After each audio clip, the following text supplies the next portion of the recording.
3 weeks with the Oppo Reno 8 Pro. My first phone this year with the all-new Dimensity 8100 Max chip, and boy, it has been an experience. Before I begin, a worldwide giveaway for you is here. Yes, I'm giving away 2 Oppo Reno 8. All the rules are mentioned in the description and pinned comment. Winners will be announced on my Instagram and Twitter on August 15th, so make sure to follow the rules. Also, warning, be aware of the WhatsApp and Telegram giveaway scams. We are not there, so don't fall for it. Alrighty, starting with the unboxing experience of the Reno 8 Pro, it's nice to see that Oppo isn't following other brands like right out the box you get everything. For example, the 80-watt fast charger, free protective case, and USB-C cable. As soon as you take off those wrapping, the design of this phone is going to catch your attention. It literally makes my Find X5 Pro look like a baby. I wasn't a fan of this camera bump in the beginning, but I started to kinda like this after some time. Feel wise, this phone has a very similar top-notch feeling like the Galaxy S22 Plus, super premium feel with glass back and polished aluminum sides. Again, cameras are very big, resulting in an interesting look that will come down to personal preference. They made the design streamlined, especially around the lenses, because in that way the dust doesn't get into the camera module. Overall, I like the design and it comes in a bunch of different colors, but let me know what you think about this in the comment section below. Now, since the beginning of the year, I always wanted to get my hands on a device with a flagship MediaTek chip, and boy, this is one hell of a beast. The MediaTek 8100 Max is a phenomenal performer, whether you like to game on it or just scroll around with loads of apps open in the background. I haven't noticed even a single lag so far in my usage. I wish we had this chip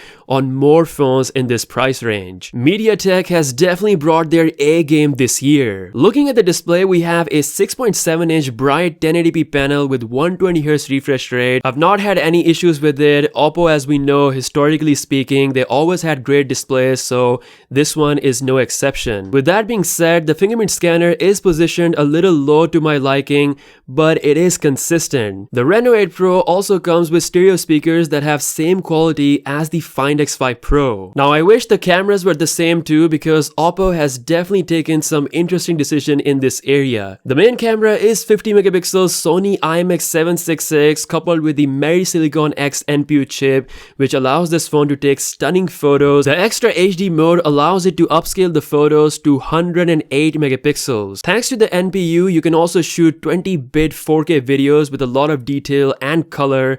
The ultra night video can pull in light in some of the darkest scenarios. Portrait video is also supported on both front and back lenses. At this price, I definitely find all of that epic, but it seems like Oppo went all in with the main lens and gave less love to the other two sensors. The 8 megapixel ultra wide angle lens is definitely very soft, especially in terms of the low light scenarios. And then we have the 2 megapixel macro lens, which honestly speaking doesn't need to be here at all. With that being said, Oppo does bring a pretty strong front camera, which is actually the same sensor as the Find X5 Pro, coming at 32 megapixels. It's pretty decent for this price with good detail. Now, as the name suggests, it's a pro phone and it does bring some pro stuff to the table from its bigger brother, the Find X5 Pro. By far, my favorite thing on this phone is the 80-watt fast charging, which can get you 50% in just 11 minutes. You don't even have to remember charging this device because it is so fast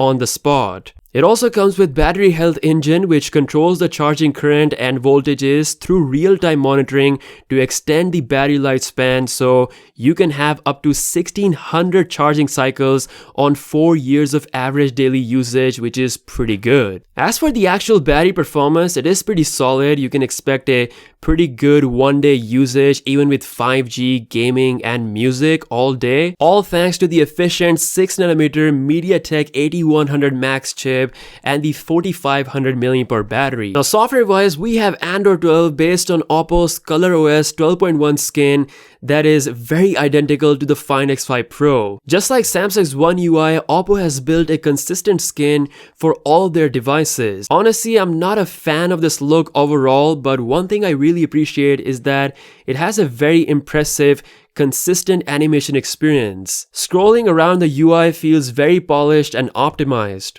Overall, the Reno 8 Pro is indeed a pro option for those who want a flagship chip, 80-watt fast charging, good main camera performance, brilliant in-hand feel without having to spend $1,000. Camera-wise, the ultra-wide-angle lens is definitely a letdown, but like I said, main camera, thanks to the NPU, does give it an edge over the other phones with this same Sony sensor. That's all for this video. Drop your thoughts in the comment section below regarding the Reno 8 Pro, and don't forget to enter my Reno 8 worldwide giveaway. Again, the rules are mentioned in the description. With that being said, I'll see you guys in the next one. Peace out.